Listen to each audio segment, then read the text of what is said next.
before the gospel reading. I was just thinking about this gospel reading because, in the Ramakrishna order, there's kind of a tradition that if you have a problem or something comes up and you don't know the answer to it, open randomly to a page of the Gospel of Sri Ramakrishna and you'll find the answer there. And for some people, it's the Gospel of Holy Mother. Open it up randomly, look down, whatever's on that page is your answer. So I thought, since everything is like we're all here according to our karma, we're all here, all united together, whoever's here is attending this because we're all meant to be here at the same time in the same place, doing this, that we're all meant to, whatever we're hearing today is we're meant to hear it. Hi, Lito. That we're meant to hear it and we're all going to get something out of this. We're meant to hear something that is like, will be useful for us. Maybe not at this particular minute, but maybe we'll remember it later on. But it's like, I thought, well, we can see what's been bugging us and see if we can figure out what the answer is, because somewhere in our reading today, we will get some sort of answer. That is my current thought on that. Because it's like, yeah, we're all here for a reason. We're all doing this for some reason, because we could be doing anything else.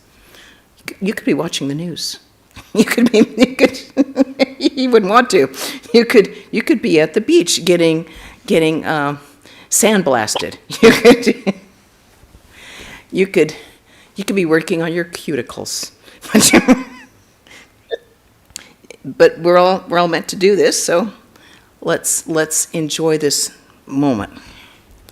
Okay, we're reading the Gospel of Sri Ramakrishna. We're at Friday, September 19th, 1884, at the Star Theater. And the Star Theater was Girish Ghosh's theater. Girish Ghosh, of course, was a very prominent disciple of Sri Ramakrishna. He was well known for being a bad alcoholic, a libertine, and someone that no one in society would have anything to do with because he was such a fallen soul. And Sri Ramakrishna didn't care about that.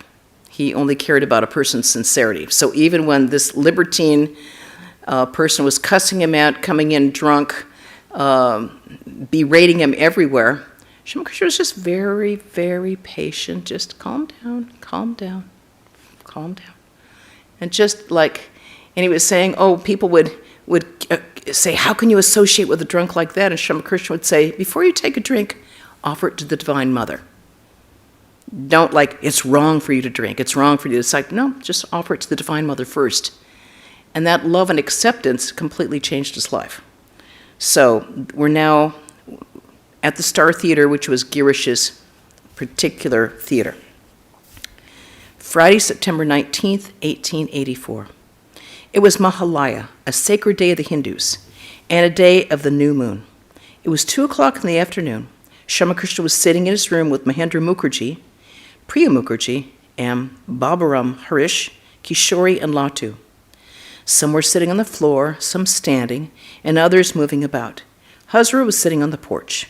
Rakhal was still at Vrindavan with Balaram, master to the devotees. I was at Captain's house in Calcutta. It was very late when I returned. What a sweet nature Captain has, what devotion. He performs the arati before the image. First he waves a lamp with 3 lights, then a lamp with 1 light, and at last he waves burning camphor. While performing worship, he does not speak. Once he motioned to me to take my seat. During the worship, his eyes became swollen from spiritual emotion. It looked like they had been stung by wasps. He cannot sing, but he chants hymns beautifully. In his mother's presence, he sits on a lower level. She sits on a higher stool. In other words, in the Indian tradition, when you revere a person, they sit higher. You could never dream of sitting on the same level. It would be very insulting.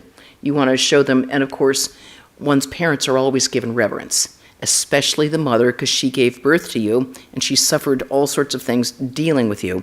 So the mother is always given great reverence. His father was a Halvidar in the English army. He would hold a gun with one hand, and with the other hand, he'd worship Shiva. His servant made a clay image of Shiva for him. He wouldn't even touch water before performing the worship. He earned 6,000 rupees a year, which when that time was an enormous amount. Captain sends his mother to Benares now and then. It's a very sacred place. 12 or 13 servants attend her there. It's very expensive. Captain knows the Vedanta, the Gita, the Bhagavata by heart. He says that the educated gentleman of Calcutta follows the ways of the Malechas. That is, the English. The English who wear their high boots, who don't have proper respect for certain things and speak in very degrading ways of the Hindu tradition. In his earlier years, he practiced Hatha Yoga. That is why he strokes my head gently when I'm in samadhi. His wife worships the deity in another form, that of Gopala. That's the baby Krishna. This time, I didn't find her so miserly. She too knows the Gita and other scriptures. What devotion they have. They cooked a goat curry. Captain said they could eat it for 15 days, but she said, no, only 7 days. Ugh. But I like the taste of it. They serve a very small quantity of each dish, but nowadays they give me good portions since I eat more than they do. After the meal, either Captain or his wife fans me. They're very pious souls, and they show great respect to holy men. The people of Upper India are greatly devoted to sadhus, that is to spiritual aspirants, monks and nuns, etc. The sons and nephews of the Jung Bahadar of Nepal once visited the temple garden. Before me, they showed great respect and humility. Once a young girl of Nepal came to see me with Captain. She was a great devotee and unmarried. She knew the whole of the Gita Govinda by heart. Dwarka Babu and the others wanted to hear her music. When she sang the Gita Govinda, Dwarka Babu was profoundly moved and wiped away the tears from his eyes. She was asked why she was not married. She said, I am the handmaid of God. Whom else should I serve? Her people respect her as a goddess, as the scriptures enjoin. To Mahendra Mukherjee and the others, I shall feel very happy to know that you are being benefited by your visits here. To M, why do people come here? I don't know much of reading and writing. M, God's power is in you. That is why there is such a power of attraction. It is the divine spirit that attracts. Master, yes. This is the attraction of Yogamaya, the divine Shakti, that is the divine power that's inherent. She casts the spell. God performs all his Leela through the help of Yogamaya. The love of the gopis was like the attachment to a woman to her paramour. They were intoxicated with ecstatic love for Krishna. A woman cherishing illicit love is not very keen about her own husband. If she is told that her husband has come, she'll say, what if he has? There's food in the kitchen. He can help himself. But if she's told of arrival of a stranger, jovial, handsome, and witty, she'll run to see him and peep at him from behind a screen. You may raise an objection and say, we have not seen God. How can we feel attracted to him as the gopis feel attracted to Krishna? But it is possible. I do not know him. I've only heard his name, and that has fixed my mind upon him. That's a quote. A devotee. Sir, what is the significance of Sri Krishna stealing the gopis' clothes? Master, there are 8 fetters that bind a person to the world. The gopis were free from all but one, shame. Therefore, Krishna freed them from that one too by taking away their clothes. On attaining God, one gets rid of all fetters. To Mahendra Mukherjee and the others, by no means all people feel attracted to God. There are special souls who feel so. To love God, one must be born with good tendencies. Otherwise, why should you alone of all people of Bog Bazaar come here? You can't expect anything good of a dunghill. The touch of a Malaya breeze turns all trees into sandalwood, no doubt, but there are a few exceptions, the banyan, the cottonwood tree, and the ashwata, for example. To the Mukherjee brothers, you are well off. If a man slips from the path of yoga, then he is reborn in a prosperous family and starts again his spiritual practice for the realization of God. Again, that's a quotation this time from the Gita. Mahendra, why does one slip from the path of yoga? Master, while thinking of God, the aspirant may feel a craving for material enjoyment. It is this craving that makes him slip from the path. In his next life, he will be born with spiritual tendencies that he failed to translate into action in his present life. Mahendra, then what is the way?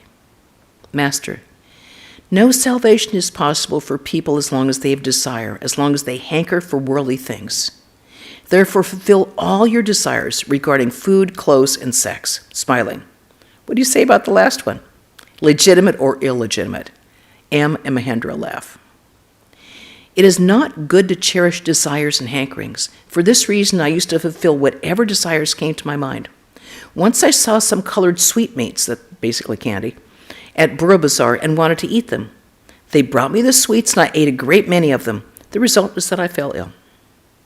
In my boyhood days, while bathing in the Ganges, I saw a boy with a gold ornament around his waist.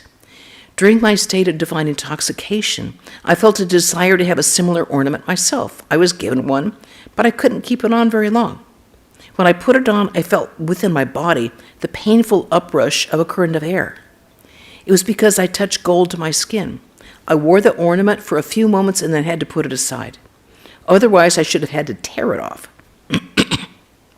Once I felt desire to eat the famous sweetmeats of different cities, all laugh. I had a desire to hear Shambhu's musical reciter of the Chandi. After fulfilling that desire, I went to hear the same thing by Raj Narayan. That desire was also satisfied. At that time, many holy people used to visit the temple garden.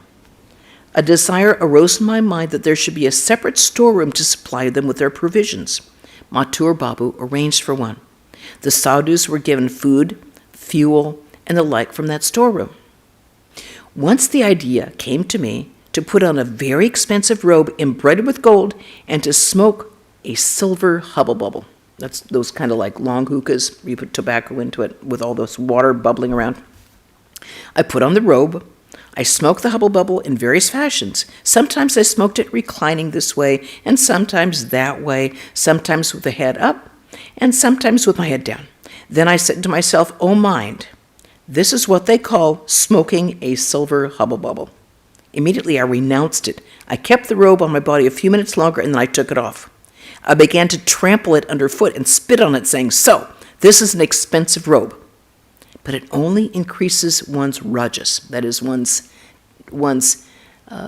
tendency to have more and more activity to acquire, to become more worldly, in other words. Rakhal had been staying at Vrindavan with Balaram. At first he had written exciting letters praising the holy places. He had written to M, "It's the best of all places, please come here. The peacocks dance all around, and one always hears and sees religious music and dancing. There's an unending flow of divine bliss." But then Rakhal has been laid up with an attack of fever. Ramakrishna was very much worried about him and vowed to worship the Divine Mother for his recovery. So he began to talk about Rakhal. Master, Rakhal had his first spiritual ecstasy while sitting here massaging my feet. A Bhagavata scholar had been expounding the sacred book in the room. As Rakhal listened to his words, he shuddered every now and then. Then he became altogether still. His second ecstasy was at Balaram Bose's house. In that state, he could not keep himself sitting upright. He lay flat on the floor. Rakhal belongs to the realm of the personal God. He leaves the place if one talks about the impersonal. I've taken a vow to worship the Divine Mother when he recovers. You see, he's renounced his home and his relatives and has completely surrendered himself to me.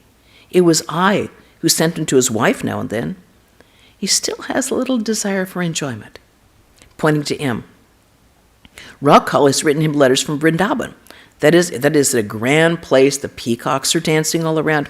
Now let the peacocks take care of him. He's really put me in a fix. Rakhal has been staying with Balaram at Vrindavan. Ah, what a nice nature Balaram has. It is only for my sake that he doesn't go to Orissa, where his family owns an estate.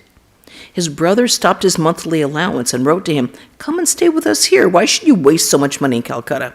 But he doesn't listen. He has been living in Calcutta because he wants to see me. What devotion to God. He is busy day and night with his worship. His gardener is always making garlands of flowers for the deity. He has decided to spend 4 months a year at Vrindavan to reduce his expenses.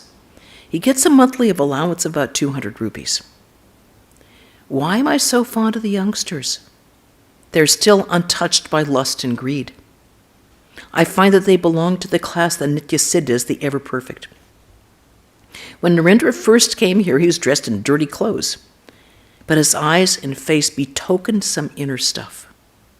At that time, he did not know many songs. He sang one or two. Quote, "Let us go back once more, O mind, to our own abode, and, O Lord, must all my days pass by so utterly in vain?" Whenever he came here, I would talk only with him. Though the room was filled with people, he would say to me, "Please talk to them." And then I would talk to the others. I became mad for the sight of him, and I wept for him in Jauda Malik's garden house. I weep here too, holding Bholanath's hand. Bholanath said, "Sir, you shouldn't behave that way for a mere Kayasta boy." That's below a Brahmin. One day, the fat Brahmin said to me about Narendra with folded hands, "Sir, he has very little education. Why should you be so restless for him?" Bhavanath and Narendra are like a pair. They're like man and woman. So I asked Bhavanath to rent a house near Narendra's. Both of them belong to the realm of the formless reality. I forbid the youngsters to spend a long time with women or visit them too frequently. The reason he's saying this is they're going to become monks. And he knows that. They don't know that, but he knows that. And so he wants to make sure that they have good tendencies in their mind and will not be subject to temptation later on, to protect them. He said that a young tree should be protected at first until they gain strength. And once they gain strength, you can put an elephant next to it. It won't make any difference. But in the beginning, you have to protect them. Haripada has fallen into the clutches of woman of the Goshpara sect.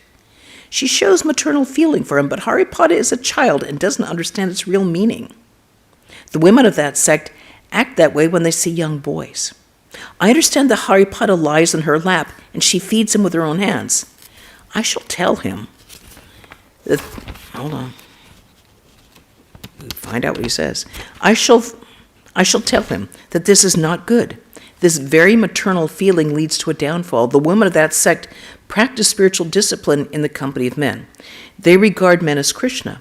A teacher of that sect asks a woman devotee, "Have you found your Krishna?" And she says, "Yes, I found my Krishna." The other day, that woman came here. I watched the way she looked around and I didn't approve of it. I said to her, "You may treat Haripada any way you like, but don't have any wrong feelings about him." The youngsters are now in a state of sadhana, strict spiritual discipline. They are aspirants.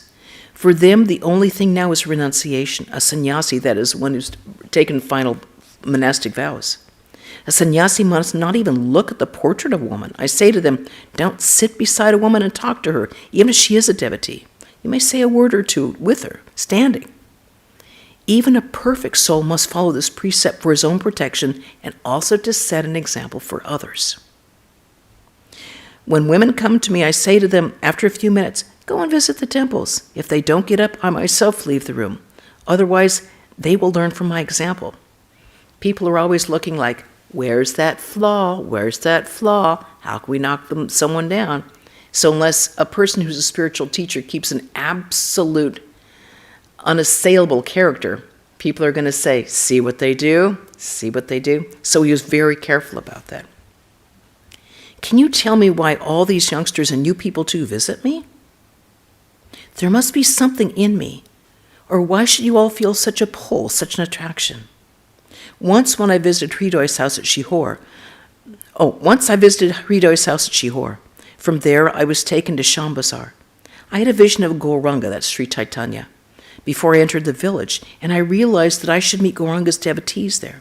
For 7 days and nights I was surrounded by a huge crowd of people. Such attraction, nothing but kirtan and dancing day and night. People stood in rows on the walls and even were in the trees.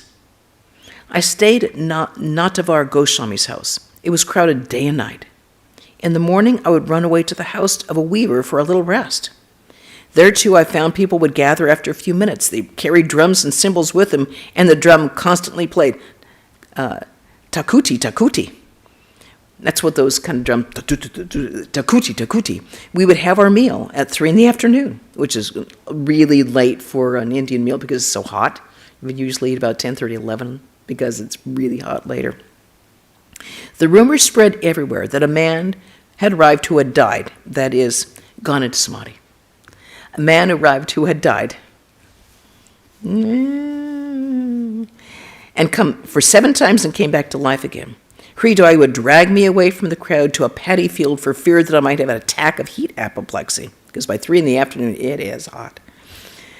The crowd would follow us like a line of ants. Again, the cymbals and the never-ending takuti of the drums. Hridai scolded them and said, "Why do you bother us like this? Have you never heard kirtan?" The Vaishnava priests of that village came and almost started a quarrel. They thought I would take the share of their fees from the devotees, but soon they discovered that I'd even touch a piece of cloth or even a thread. Someone remarked that I was a Brahmagyani, that is, a knower of Brahman. So the Vaishnava pundits wanted to test me. One said, "Why hasn't he beads? Why doesn't he have a mark on his forehead?" Another of them replied, "They've dropped from him as a dry branch from a coconut tree." It was there that I learnt this illustration of the dry branch of a coconut tree. The upadis, the limitations, drop when one attains knowledge. People came thronging from distant villages. They even spent the night there. At Sham Bazar, I learned the meaning of divine attraction. When God incarnates himself on earth, he attracts people through the help of Yogamaya, his divine power. People become spellbound. It was about 3:00 in the afternoon. The master had been conversing with the Mukherjee brothers and the other devotees when Radhika Goswami, a Vaishnava scholar, arrived, and he bowed down low before him. This was his first visit to the master. Radhika Goswami took a seat. "Master, are you a descendant of Advaita?" That is, Advaita Goswami, who was one of the great followers of Chaitanya, a highly revered teacher of the Vaishnava tradition. Goswami, "Yes, sir." At this, the master saluted him with folded hands, showing him great reverence. He said, "You, master, you are descended from Advaita Goswami. You must have inherited some of his traits. A sweet mango tree produces only sweet mangoes and not sour ones. Of course, it happens that some trees produce large mangoes and some small, depending on the soil. Isn't that true?" Goswami, humbly, "Sir, what do I know? Master, whatever you may say, others will not let you off so easily. Brahmins, however imperfect they may be, are worshipped by all on account of their having been born in the lines of the great sages." To M. "Tell us the story of Samkhya-chila." M sat in silence. Master, "If one of your ancestors was a great soul, he will certainly pull you up, however unworthy you may be. When King Duryodhana and his brothers were taken captive by the Gandharvas, Yudhishthira released them in spite of the fact that King Duryodhana was his enemy and had banished him to the forest. Besides, one must show respect to the religious garb. Even the mere garb recalls to mind the real object. Chaitanya once dressed as an ass in a religious garb and then prostrated before it. Why do people bow before a Samkhya-chila? When Kamsa was about to kill the Divine Mother, Kamsa, who was the evil king who imprisoned the mother and father of Krishna because of a prophecy that he'd be killed. So there was a baby switch, of course, and he ended up killing the girl baby who was actually the Divine Mother in disguise. So that's the story. When Kamsa was about to kill the Divine Mother, she flew away in the form of a Sankhya-chila. That's a bird. So even now, people salute the bird. Seeing that kind of a bird, people are reminded of the Divine Mother. An Englishman arrived at the cantonment of Chanak. The sepoys saluted him. Kaur Singh explained to me, India is under the rule of the English. Of course, this was the time when the British were ruling India. Therefore, one should salute an Englishman because it reminds them of the king. The Shaktas follow the Tantra, the Vaishnavas the Purana. There is no harm for the Vaishnavas in speaking publicly of their spiritual practices, but the Shaktas maintain secrecy about theirs.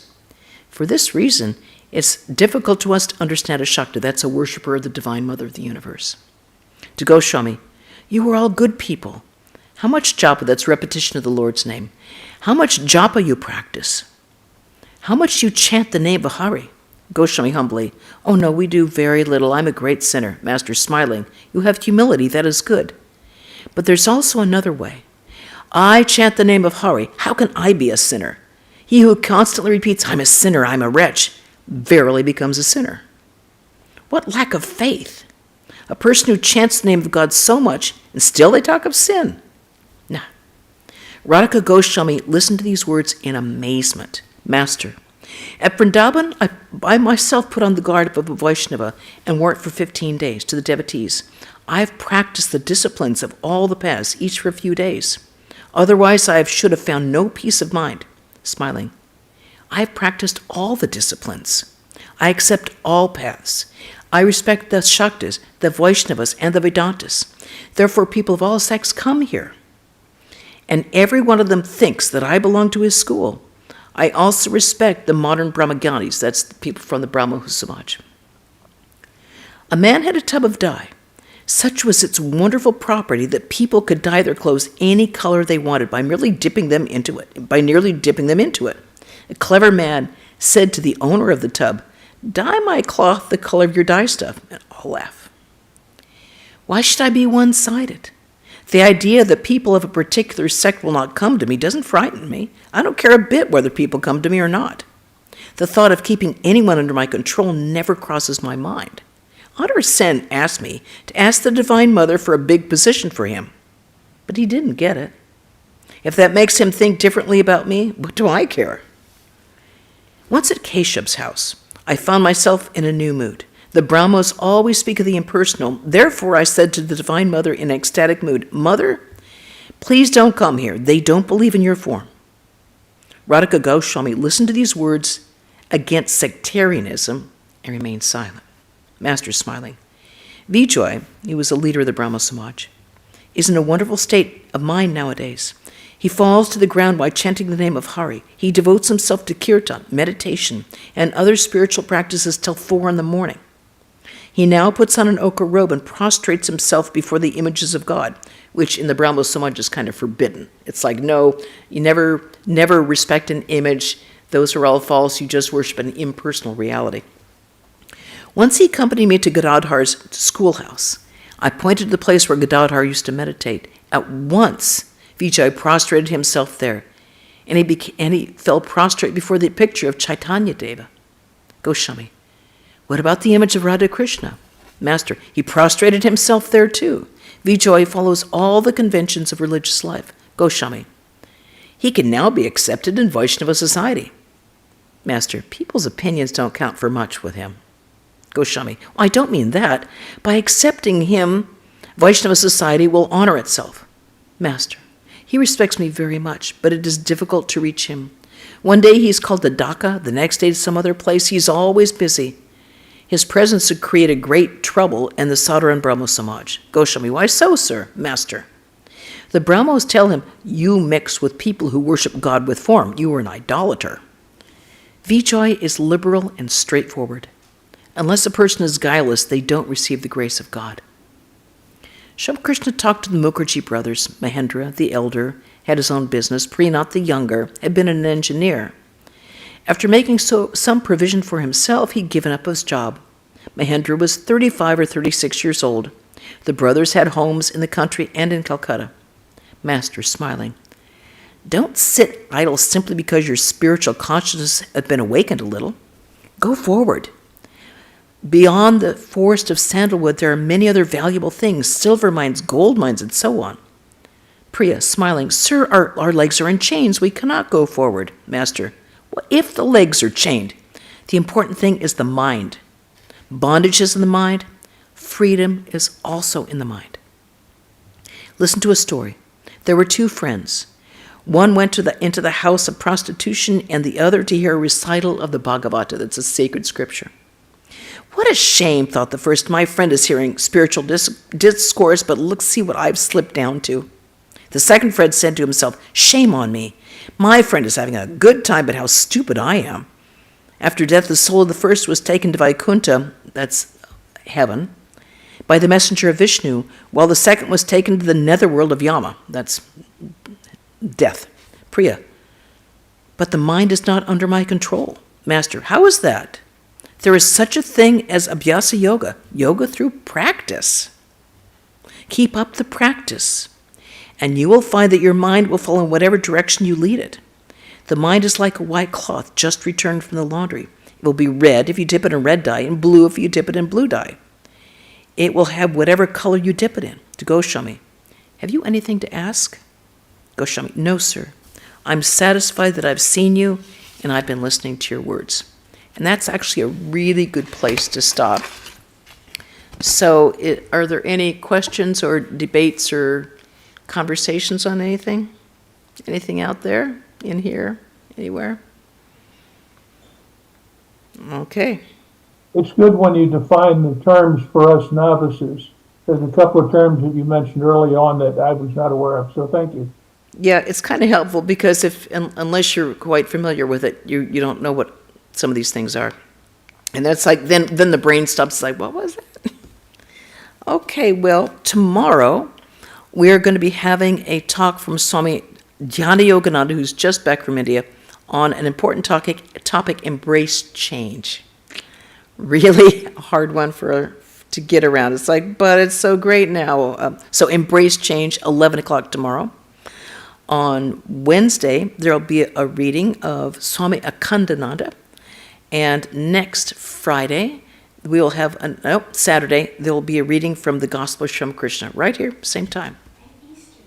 Oh my God, Easter! Easter is a week from tomorrow. Very important. We'll have a worship here, early morning worship of Jesus at, is it 6:30? 6:30 in the morning, followed by Easter breakfast for anyone who shows up. Then 11 o'clock, there'll be a talk by Swami Sarvadevananda on something, incarnation, I believe. Transformation and liberation. Yes, I see Sunday Easter worship, but nothing after that. Transformation and liberation, awesome. And the all-important Easter egg hunt on Sunday. So if you have kids, bring them here because we have the best Easter egg hunt in Santa Barbara. Truly, truly. So do not disappoint the Easter Bunny. Okay, you might be a little old for that, John. I actually do have a quick question for you. Yes. In my reading of a couple of other very parallel traditions, the Tao, and in the Chinese language in the early years, the heart and the mind were not separated. For example, a Chinese phrase of our equivalent, bear in mind or keep in mind, is keep on your heart. They did not see a distinction. Is there anything like that in Vedanta? Well, Vedanta would actually say when a person from India says my mind, they'll actually go, my mind. My mind is telling me. But in the West, we have a great distinction between mind, which we associate with brain, which is actually a physical organ, rather than the mind, which is not located solely inside the body. The mind is a combination of habits from this life, or with the samskaras, previous tendencies from this life, from many previous lives, along with our reasoning capability and our higher intuition. So, and that travels in seed form from birth to birth. It does not, the brain disintegrates upon death or with old age. The mind does not. And that travels from birth to birth. So when people in India talk about my mind, they'll go like that. My mind is telling me that. Because there's, when you talk about mind, you really, in Indian philosophy, you're talking about several different components. There's a wonderful book by Swami Satprakashananda called The Mind According to Vedanta, which is probably 300 pages long, which shows you that it's not just like a one-sentence thing. But it's important to remember that there's also what we call the emotional thing, which we call the heart. That's also the emotional thing, is also part of the mind.